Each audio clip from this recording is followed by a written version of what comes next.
Guys, seri A dari Samsung itu ibarat comfort food di dunia smartphone. Lo tau persis apa yang bakal lo dapet, feel-nya familiar dan sering jadi opsi yang aman buat direkomendasiin.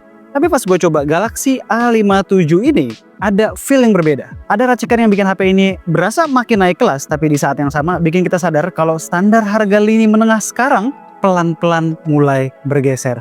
Yo guys, Samsung Galaxy A57. Karena posisi gue sekarang lagi di acara official hands-on dari Samsung dan waktunya bener-bener mepet, gue nggak bakal nyiksa HP ini sampai ke akar-akarnya. Dan kayak biasa gue nggak bakal cuma bacain brosur. Di video ini gue mau share first impression gue, apa aja yang berasa langsung di tangan gue sekarang. Let's go! Kita mulai dari build quality-nya dulu. Samsung tetap konsisten nurunin bahasa desain minimalis dari seri flagship mereka ke lini seri A. Di A57 ini, materialnya ngasih feel yang lumayan proper di tangan. Pas lo genggam, nggak ada kesan HP murah sama sekali. Bodinya tuh nggak licin ya, tapi presisi dan bobotnya masih pas buat dipegang lama-lama sambil ngetik. Nah, pas lo nyalain HP-nya, ada satu upgrade visual yang lumayan bikin happy. Bezel di sekitar layarnya. Sekarang bezelnya berasa lebih tipis, tapi sayangnya belum simetris. Yes, dagunya masih lebih tebal daripada bezel yang lainnya. Ya, masih kalah dengan bezel-bezel smartphone asal China di range harga segini. Dikombinasikan dengan layar punch hole yang kecil, experience nonton atau scrolling timeline berasa lebih imersif dan lumayan premium. Sekarang kita lanjut ke layar. Secara visual, panel dari Samsung ini memang jarang salah ya. Warnanya punchy tapi nggak lebay, kontrasnya asik dan refresh rate-nya bikin sensasi scrolling di timeline berasa mulus. Secara outdoor visibility juga aman banget. Kalau lo pakai nongkrong siang bolong di luar ruangan, layarnya masih sanggup melawan cahaya matahari tanpa bikin mata lo harus nyipit-nyipit. Nah, sekarang kita masuk ke urusan jeroan. Gue belum bisa sembarangan install game ya buat nyisa chipsetnya di sini. Jadi urusan ngetes performa rata kanan berjam-jam kita tunda sampai unit reviewnya mampir ke studio. Paling gue bisa benchmark aja. Di Antutunya V11 ini bisa dapat kurang lebih 1,4 juta. Angka segitu udah masuk kategori ngebut ya buat ukuran seri A dan ngasih gambaran kalau mesinnya lumayan siap buat ngehajar multitasking berat. In real life, pas gue coba navigasi, buka tutup app, dan geser-geser menu, softwarenya berasa enteng. Transisi UI-nya mulus, ngasih user experience khas ekosistem Samsung yang udah terbukti stabil. Nah, hardware yang udah ngebut ini dikawinin dengan software yang semakin matang. A57 ini jalan pakai One UI versi terbaru dan jujur aja nyawanya HP Samsung tuh memang ada di software ya. Animasinya pas buka tutup aplikasi tuh smooth banget, transisinya ngalir, nggak ada patah-patah yang aneh. Terus banyak fitur-fitur AI yang memang tadinya ada di kelas flagshipnya sudah turun di Galaxy A57 ini. Ya kalau sekedar circle to search atau eraser buat hapus objek bocor mah, ya kalian pasti udah tahu semua, ada semua di sini. Yang pengen gue tunjukin di sini adalah fitur voice transcribe dengan AI tanpa connect ke internet.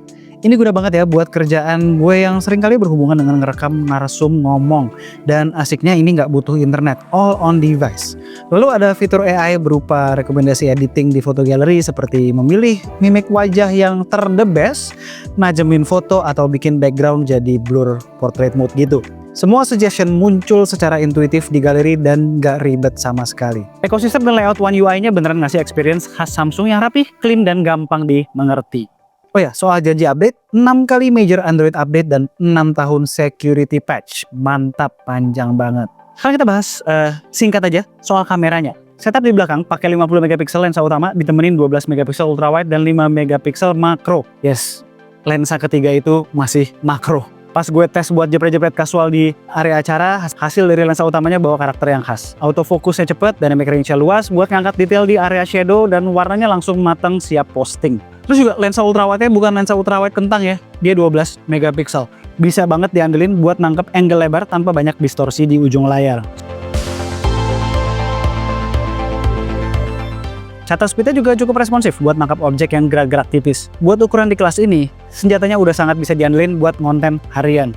Apakah gue berharap lebih? Jelas. Gue berharap di harganya, which nanti akan gue kasih tahu di belakang. Gue berharap udah ada tele, tentunya. Sayang sekali.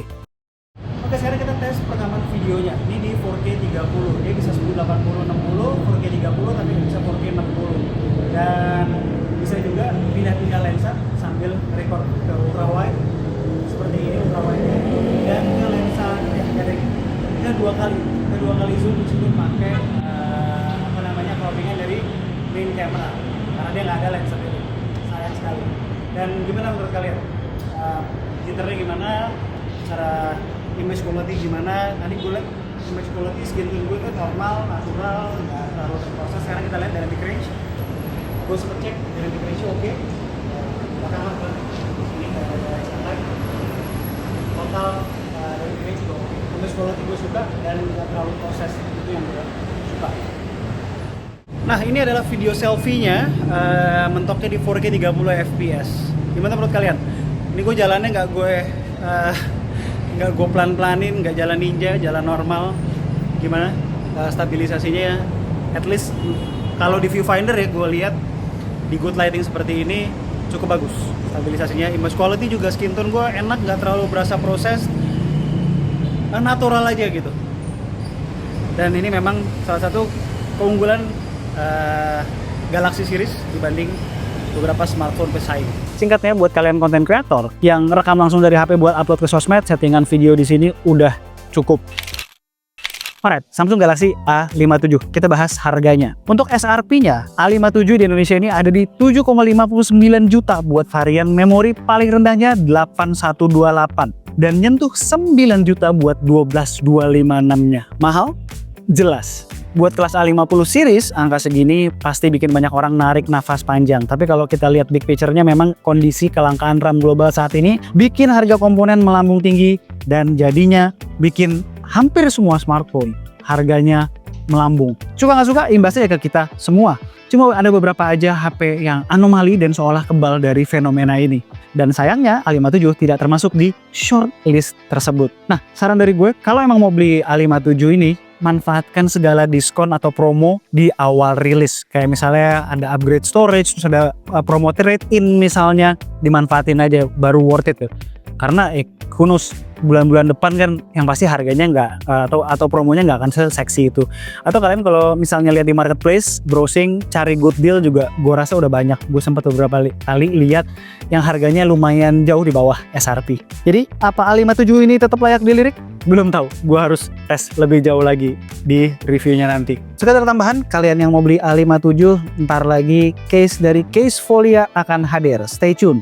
Link ke Casefolia udah gue taruh di deskripsi. Alright, sekian aja video dari gue kali ini. Gue Alessa and this is K2G. Tunggu racun-racun kami berikutnya. Ciao.